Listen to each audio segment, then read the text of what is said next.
What up, guys? The Bench Buddies are back with my Week 5 NFL Power Rankings. And as you can see here, the Commanders just keep on rising as they're the biggest movers this week, and the Rams take a hard hit after a tough loss, and they're falling flat down in the rankings. But before we get into it, we got to talk about the 32 teams and where they rank in 32 through 29. We're going to start off with the bottom. Jaguars obviously in last because they're the only winless team in the NFL. Then you have teams with the Patriots and Panthers, which you kind of expected to be down here at this point in the season. Then the shock, obviously, are the Dolphins. Ugly loss against the Titans. Got the third stringer, Tyler Snoop Huntley in. All right, I guess, but it just wasn't the same. Without Tua, this team just does not go. And unfortunately, they're just going to find themselves down here even more. But maybe they can get a win against the Patriots. That's a big game for both those teams if they want to get back in the playoff hunt. Someone's got to win that game. Obviously, the edge goes to the Dolphins because they have better players, but it's a huge game for those teams. 28 through 25, and the Titans get their first win last week against those Dolphins in Miami. They get a bye this week, and after they're going to assess who's going to be the quarterback. Is it going to be Levis, or is it going to be Rudolph because Levis can't play because he'll be hurt? Callahan already said that Levis is the starter moving forward no matter what. Rest assured heading into the bye what they're going to do. Then you have the Browns and the Giants and the Rams, like I said earlier. All losses, all moving back here. Browns lost to the Raiders and the Giants lost to the Cowboys, so I'm not moving them back too much because they were closer games. But the Rams, bad loss to the Bears, in my opinion. I thought they should have won that game.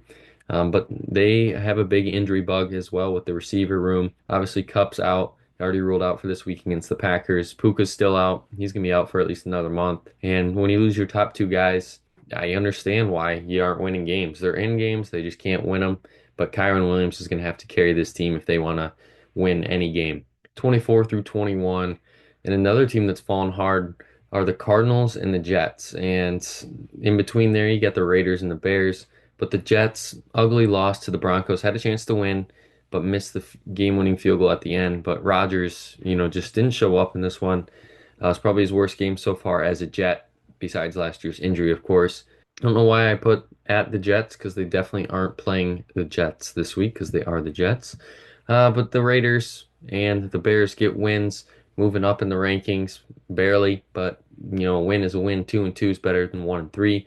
Like the Cardinals there, and an ugly loss at home. I thought this team was going to turn a page after a few weeks ago. This team looked promising, but the Cardinals just don't really have it right now. They're playing the Niners this week in a big divisional matchup, and it feels like a must-win early in the season because the Niners and the Cardinals are kind of trending in two different directions. 20 through 17. Now this is where you have the Broncos, Bengals, and Colts all moving up because of some wins.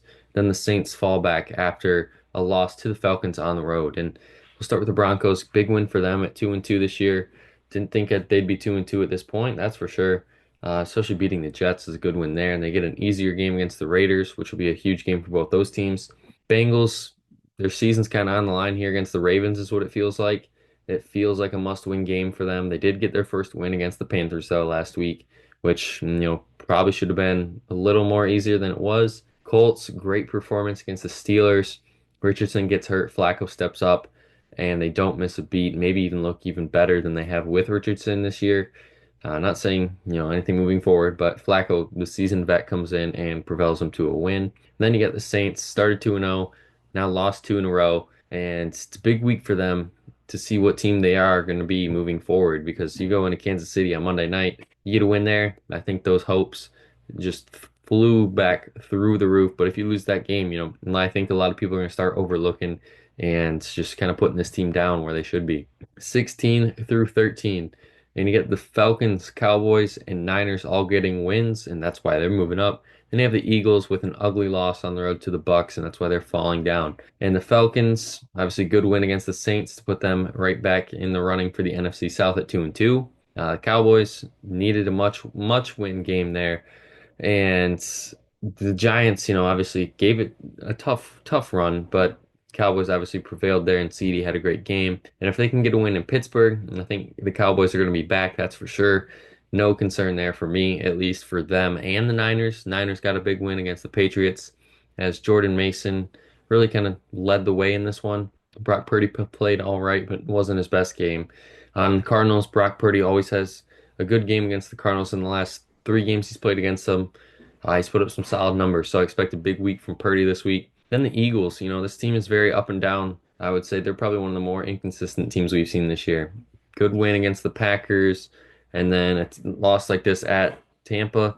Tampa does own the Eagles the last few years since 2021. I think they're 1-4, maybe 0-4, something like that. I know the Eagles don't match up well against the Bucks, and they struggled yet again, but they get a bye, much needed bye this early in the season. 12 through 9, you got my Packers only falling down to ugly first half leads to a great second half, and unfortunately, the kicker cost them possibly a win in this one, as they lost only by two, missed two field goals. That's 6 points right there. They get the Rams this week in LA. Big game for both those teams. Packers looked good with Love, but you could tell he wasn't 100% in this one. Hopefully, he can be better this week. Chargers and Steelers both moved down out of the top five and top 10. If you're talking about the Chargers, good game though for the Chargers.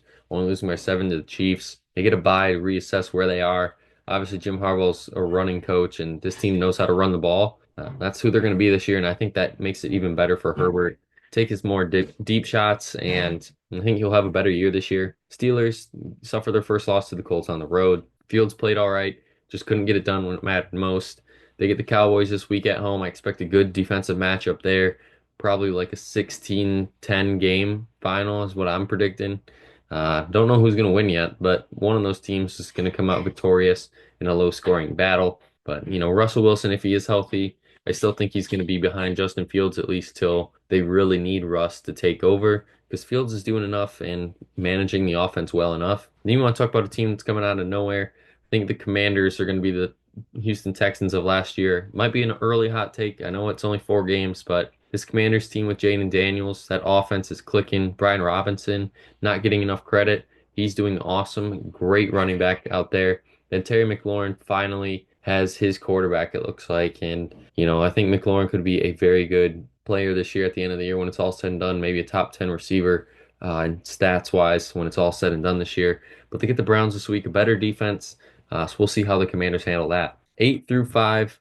And so you got some teams jumping up here, and you got the Bills falling all the way from 2 to 8. And, I didn't think that I would put them this low just because what they did at the beginning of the year, but 10-35, a 25-point loss on the road isn't pretty. And maybe it's a little bit of an overreaction putting the Ravens over the Bills. But the Ravens have won two in a row here, and they start to look like that Ravens team. And the Ravens are running the ball how they want to and how everybody thought they would be. Derrick Henry, obviously the first play of the game, 87 yards to the house. And it's a big week for the Ravens and the Bengals, like I mentioned earlier. It's a big game, AFC North implications, and obviously playoff implications as well, because I wouldn't have guessed if the Ravens lose this game, they'd have 3 losses. And same with the Bengals. If they lose, they have 4 losses at this point in the season. Remember, I picked the Bengals to go 14-3, and I need them to win out if that's the case. But regardless, it was a good game for the Ravens. Bills not so much, and that's why they're falling. Bucks and Texans obviously move up. Bucks more than the Texans because they had a dominant performance. Texans kind of squeaked out a win against the Jaguars, but a win is a win, and they're jumping into the top 5, and they actually get those Bills this week, and that'll be a great game. Battle the 3-1s this earlier in the year. Then your top 4, and you might be surprised that I have the Seahawks still at 4, even with their road loss, but the offense finally got it going here. The defense, struggled in this one, which kind of happens when you go against a very good offense in the NFC. And I think they're going to rebound well this week, upcoming week against the Giants. The Seahawks are going to probably put up 30 because the offense looks like it's clicking and the defense is going to recover well. Lions, great win at home, get revenge from last year's overtime loss in week 2. And they head into the bye week, I think, very happy with where they are right now. Obviously at 3 in my power rankings.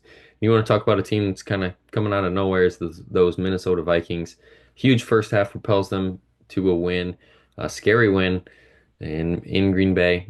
And they should be playing the Jets, and the Jets should be playing the Vikings. I don't know why I mixed that up. Sorry about that. But Sam Darnold, what he is doing for the Vikings is really great to see. The Geno Smith success story, the Baker success story, and now maybe it's the Sam Darnold success story. Maybe the Vikings are going to have to reassess their long-term QB plans. If Sam Darnold can keep this up for half of the year, 3/4 of the year, the whole year, he's looked great in this offense. And even without a run game, I guess you could say. I mean, they can run the ball. Aaron Jones has been good. He's been great pretty much, but they don't really have to rely on him as much because Sam Darnold's been making some good throws. Addison and Jefferson obviously helps. But of course, at one, I still have the Chiefs. And even without Rashee Rice probably done for the year, Hollywood Brown announced he's done for the year.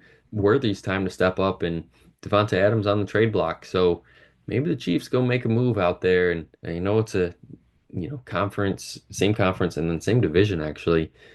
Maybe they can get that done. I wouldn't be surprised if the Chiefs add some wide receiver and even running back help come the deadline here in a few weeks. But the Chiefs get the Saints Monday Night Football, yet another game to showcase why the Chiefs are that good.